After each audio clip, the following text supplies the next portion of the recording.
बिस्मिल्लाहिर्रहमानिर्रहीम। Future indefinite tense, fail मुस्तकबिल मुतलक।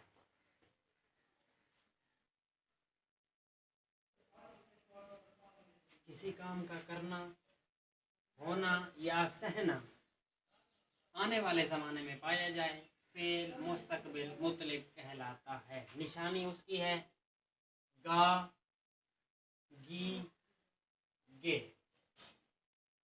उसके लिए जो वर्ब इस्तेमाल होती है, फर्स्ट फॉर्म ऑफ वर्ब इस्तेमाल की जाती है। हेल्पिंग वर्ब इस्तेमाल होते हैं विल, शैल। हेल्पिंग वर्ब इस्तेमाल होते हैं विल, शैल। आई और वी के साथ शैल इस्तेमाल होता है। Shall will be used with I and we. I और वी के साथ शैल इस्तेमाल किया जाता है। Remaining subject used will. बाकी तमाम तर सब्जेक्ट के साथ विल इस्तेमाल किया जाता है। आज हम पढ़ रहे हैं फेल मुस्तकबिल मुतलक। उसकी निशानी, उसके लिए इस्तेमाल होने वाली वर्ब, उसके लिए इस्तेमाल होने वाले हेल्पिंग वर्ब, और आई और वी के साथ शैल इस्तेमाल होता है। बाकी तमाम सब्जेक्ट के साथ विल इस्तेमाल किया जाता है।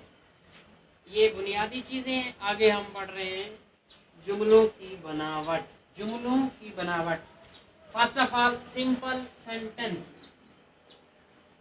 सब्जेक्ट विल और शैल। विल और shall plus first form of verb plus object. सादा जुमले की बनावट एक दफा फिर देख लेते हैं। सब्जेक्ट के साथ विल या शैल लिखते हैं। विल या शैल लिखने के बाद फर्स्ट फॉर्म ऑफ वर्ब लिखते हैं। फर्स्ट फॉर्म ऑफ वर्ब को लिखने के बाद ऑब्जेक्ट लिखते हैं। ये हमारा सादा जुमला है। सादा जुमला, he will go to school. He will go to school. Number 2 पे नेगेटिव सेंटेंस। सब्जेक्ट विल और shall, not first form of verb, object. मनफी जुमले की बनावट एक दफा फिर देख लेते हैं। सब्जेक्ट को लिखते हैं, विल या शैल को लिखते हैं, नॉट लिखते हैं। नॉट लिख लेने के बाद फर्स्ट फॉर्म ऑफ वर्ब लिखते हैं और आखिर में ऑब्जेक्ट लिखते हैं। He will not go to school. बिल्कुल सेम सीक्वेंस। सब्जेक्ट विल या shall, not first form of verb, object. He will not go to school. Number 3, interrogative sentence. Will or shall, subject, first form of verb, object. सवालिया जुमले की बनावट एक दफा फिर देख लेते हैं। विल और शैल के बाद सब्जेक्ट को लिखते हैं। सब्जेक्ट लिख लेने के बाद फर्स्ट फॉर्म ऑफ वर्ब लिखते हैं। फर्स्ट फॉर्म ऑफ वर्ब लिख लेने के बाद ऑब्जेक्ट लिखते हैं। Will he go to school. Will he go to school. Number 4, interrogative negative sentence. W will और शैल, हेल्पिंग वर्ब। विल और shall plus subject plus not plus first form of verb plus object. Number 4 है सवालिया मनफी जुमले की बनावट। एक दफा फिर सीख लेते हैं। सबसे पहले हेल्पिंग वर्ब को ले आते हैं।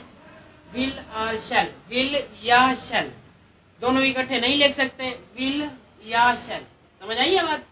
उसके बाद सब्जेक्ट को लिखते हैं। सब्जेक्ट को लिख लेने के बाद नॉट को लिखते हैं। नॉट लिख लेने के बाद फर्स्ट फॉर्म ऑफ वर्ब लिखते हैं और सबसे आखिर में ऑब्जेक्ट लिखते हैं। नंबर 4 पे है will he not go to school. Will he not go to school?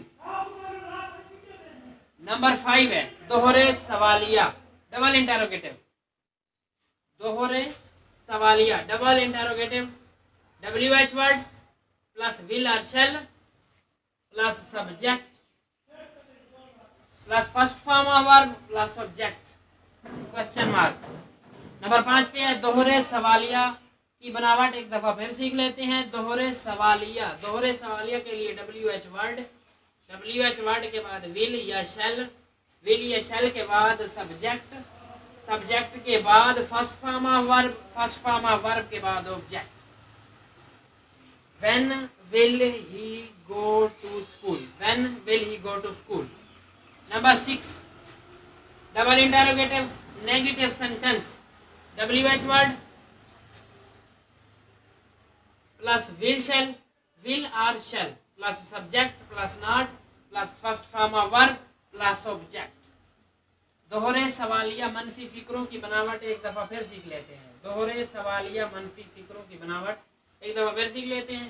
WH word इस्तेमाल करते हैं। WH वर्ड लिख लेने के बाद विल या शेल को लिखते हैं। विल या शेल लिख लेने के बाद सब्जेक्ट को लिखते हैं। सब्जेक्ट को लिख लेने के बाद नॉट को लिखते हैं। नॉट लिख लेने के बाद फर्स्ट फॉर्म ऑफ वर्ब को लिखते हैं और सबसे आखिर में ऑब्जेक्ट को लिखते हैं। नंबर 6 पे है When will he not go to school?